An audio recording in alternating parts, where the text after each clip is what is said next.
In a December 8th interview on NBC's Meet the Press, United States President-elect Donald Trump elaborated on his plans for changes he will introduce after he's sworn into office.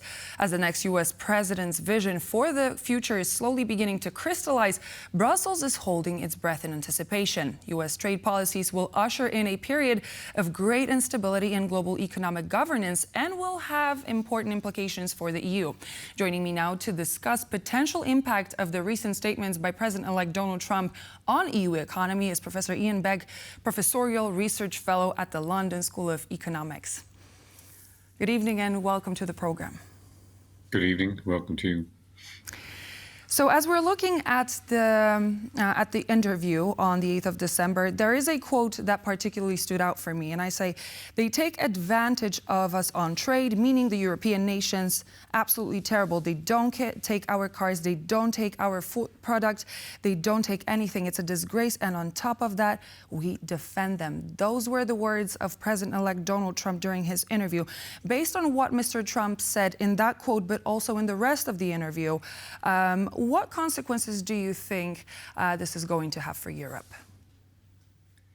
Well, if he goes ahead with his threat to impose tariffs on Europe, it's going to make it more difficult for European companies to sell into one of its most significant markets, namely the United States. The whole of the world is holding its breath to see what Trump actually does, as opposed to what he says he'll do. They're not always the same thing. But if heavy tariffs are imposed, the Europeans are going to have to look in one of two directions. One is whether they can internalize demand, have retaliatory tariffs, which mean that instead of buying from the rest of the world, and particularly from the United States, we buy as Europeans from each other. It means imposing trade barriers. And economic theories lasting 200 years has told us this is against the interest ultimately of countries. But Trump seems to believe it's the correct approach. So that's one direction.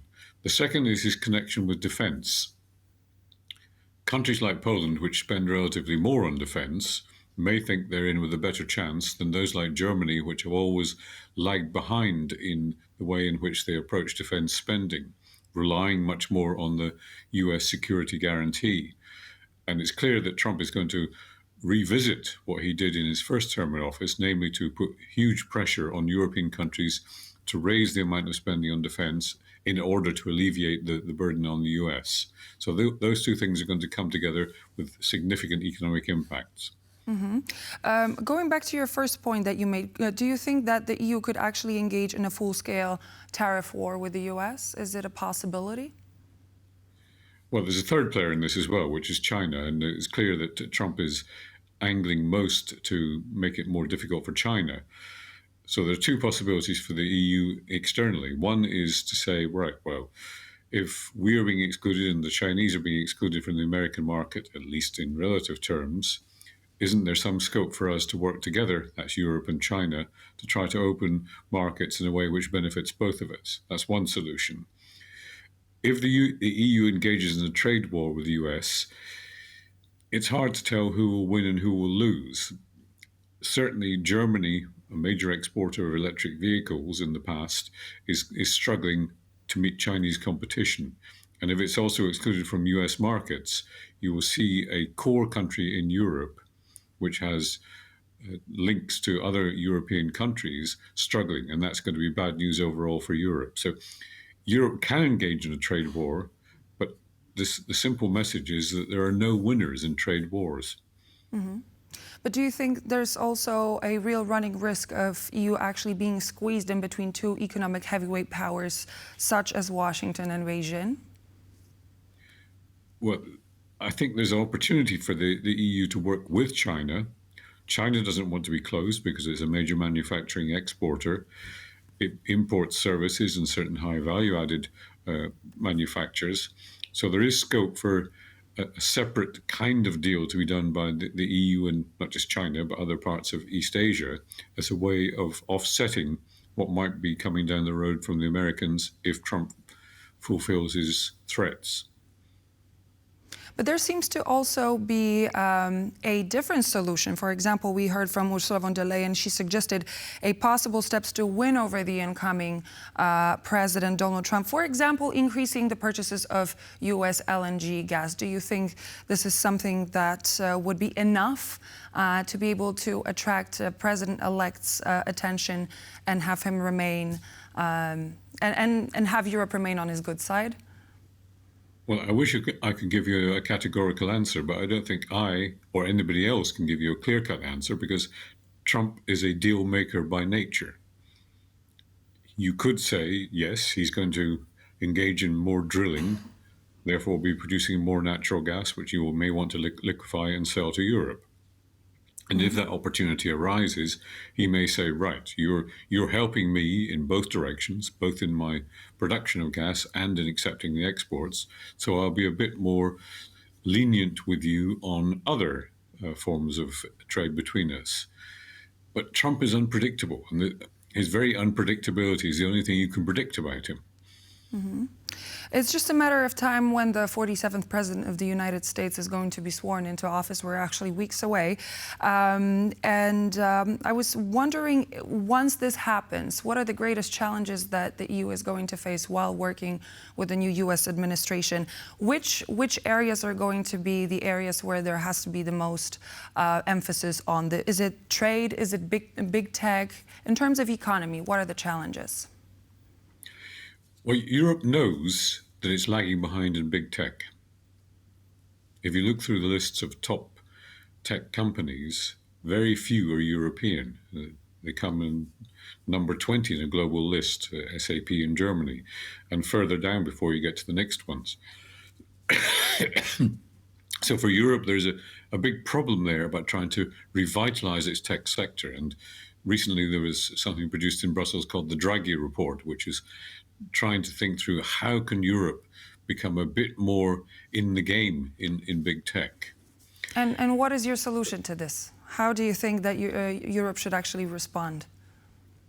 Well, there isn't an easy solution. The Draghi report suggested a massive competitiveness fund aimed at promoting European activity in big tech and other industries of the future. Europe has a certain advantage in some of the science-based industries like biotech, but it's a long haul. I don't think Europe is going to transform itself very quickly. So Europe faces a difficult time in working out how to fund it, how to govern it, and how to ensure that it's not a form of industrial policy which sees politicians picking the winners rather than the market picking the winners, because politicians picking the winners very often fails to work. One of the other big points of discussion, both in the US and in the European Union, is the big tech. And we heard from people close to Trump, such as entrepreneur Elon Musk. He criticized the EU regulatory policy considering the big tech before. We've heard that multiple times, especially when it comes to the multi-layer clampdown. What are we to expect here? What are going to be the steps between the US and the European Union? Well, it's a power struggle in one respect, because the Americans like to dominate big tech and have done for quite some time. They don't want to encourage new European competitors to come into the market and disrupt them. So for the Europeans, the challenge is, can we take an approach to this which brings us some advantages? It could be in military equipment, it could be in biotech, it could be in other areas which we haven't really thought through enough yet, like artificial intelligence. So the opportunities are there, but Europeans need to work together to try to get around the obstacles that either Trump or Elon Musk are putting in their way. So do you think that Mr. Trump is actually going to expect more rain when it comes to big tech? Is there common ground that you think that the US and Europe are going to find? Or I was wondering how much EU is actually willing to allow when it comes to the big tech? The EU has instinctively regulated first and worried about market share later. The US tends to be the opposite. It worries about market share, market innovation, and then thinks, how do we regulate? So there could be a change of stance by the EU to say we need to take more risks. We need to finance some of the potential new big techs, which today are small techs, in ways which will enable them to grow in the future. Just think how rapidly some of the US big tech companies like NVIDIA have grown from next to nothing a decade ago to the dominant chip maker. You don't see that in Europe, and Europe needs a change of mentality to make that happen. So very shortly, because our time unfortunately is coming to an end, what do you think should be the next steps by the European Union as of now, only weeks ahead of Mr. Trump being sworn into office? Have a plan B on trade, some way of dealing with the tariff threat. Think medium to longer term about how to improve competitiveness in Europe, including the advancing of big tech. Wonderful. Thank you so much. Iain Begg, Professorial Research Fellow at the London School of Economics. Pleasure as always to have you. Thank you for joining. Thank you. And so this would be all the latest news for now here on World News Tonight, but please do stay tuned here on TVP World, as we will be back with more news and features in just a moment.